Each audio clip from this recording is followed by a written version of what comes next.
मित्रों, हम इस वीडियो में नाभिक के द्रव्यमान में क्षति एवं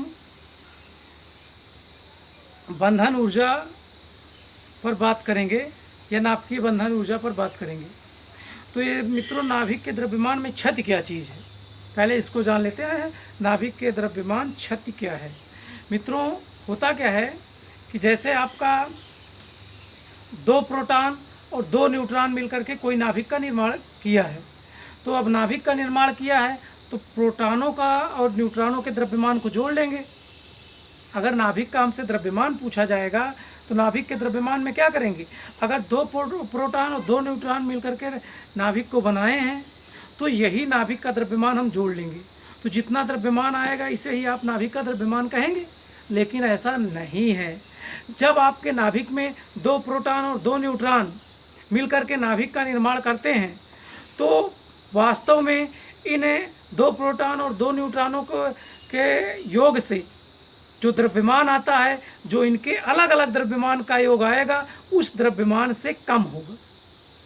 क्या होगा? उस द्रव्यमान से कम होगा।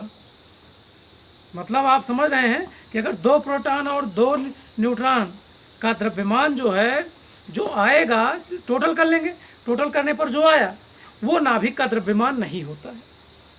तो और 2 प्रोटॉन और 2 न्यूट्रॉन नाभिक में है मौजूद, लेकिन इनका द्रव्यमान जो है, जब आप अलग अलग करेंगे, इनको 2 प्रोटॉन प्लस 2 न्यूट्रॉन को आप ऐड करेंगे तो आपका नाभिक का द्रव्यमान इतना कभी नहीं आता है मित्रों।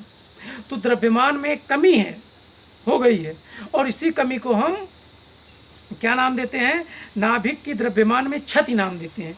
जो कमी आ रही इसी को क्षति नाम देंगे, क्योंकि नाभिक का द्रव्यमान तो 2 प्रोटॉन और 2 न्यूट्रॉन के द्रव्यमानों का जो योग आता है वही होना चाहिए। लेकिन जब हम इनको जोड़ते हैं और जोड़ने के बाद जब नाभिक का द्रव्यमान निकालते हैं तो वास्तव में नाभिक का द्रव्यमान इतना नहीं आता है।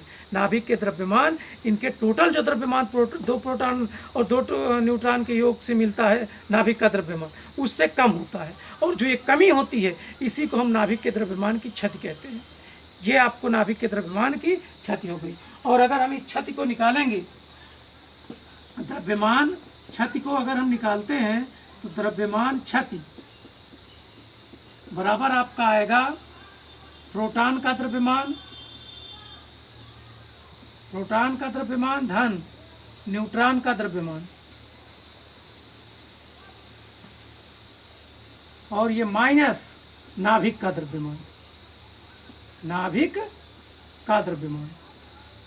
आप लोग एक चीज ये समझ रहे होंगे कि कहीं ना कहीं से जो है, जब प्रोटॉन और न्यूट्रॉन आपको जुड़ेंगे तो जुड़ करके तो नाभिक के द्रव्यमान के बराबर ही आएंगे ना। लेकिन ऐसा नहीं होता है। न्यूट्रॉन और प्रोटॉन जब आपस में जुड़ेंगे तो नाभिक का द्रव्यमान, इन दोनों के योग का जो द्रव्यमान आएगा उससे नाभिक का द्रव्यमान कम होगा। फिर नाभिक का द्रव्यमान जो होगा उससे न्यूट्रॉन का द्रव्यमान प्लस प्रोटॉन के द्रव्यमान से नाभिक का द्रव्यमान हम घटाएंगे। तो जो हमारा द्रव्यमान आएगा उसे ही हम द्रव्यमान क्षति कहते हैं। ठीक ना?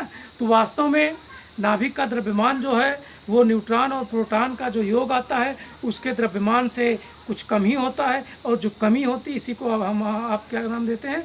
नाभिक का द्रव्यमान में क्षति नाम देते हैं। और ये अब दूसरी बात यहाँ पर आती है, ये द्रव्यमान गया कहाँ? तो नाभिक में न्यूट्रॉनों और प्रोटॉनों को आपस में बांधने के लिए ये खर्च हो गया। क्योंकि आइंस्टीन ने भी आपको बताया कि द्रव्यमान में ऊर्जा होती है, या द्रव्यमान ऊर्जा है। अभी आप इस चीज़ को जानते हैं। तो ये द्रव्यमान किस में चला गया? ये ऊर्जा में खर्च हो गया। किस ऊर्जा में? नाभिक में प्रोटॉन और न्यूट्रॉन को बांध करके रखने में खर्च हो गया। तो इसी को हम क्या नाम देंगे? बंधन ऊर्जा नाम देंगे। क्या नाम देंगे? बंधन ऊर्जा नाम इसी को देते हैं। नाभिकीय बंधन ऊर्जा हम इसी को कहते हैं। किसको कहते हैं? जो न्यूट्रॉन और प्रोटॉन को जोड़ने पर जो नाभिक के द्रव्यमान में कमी आई है, ये नाभिक का द्रव्यमान गया कहाँ? ये गया जो है उस प्रोटॉन न्यूट्रॉन को आपस में बांधने में की ऊर्जा में खर्च हो गया।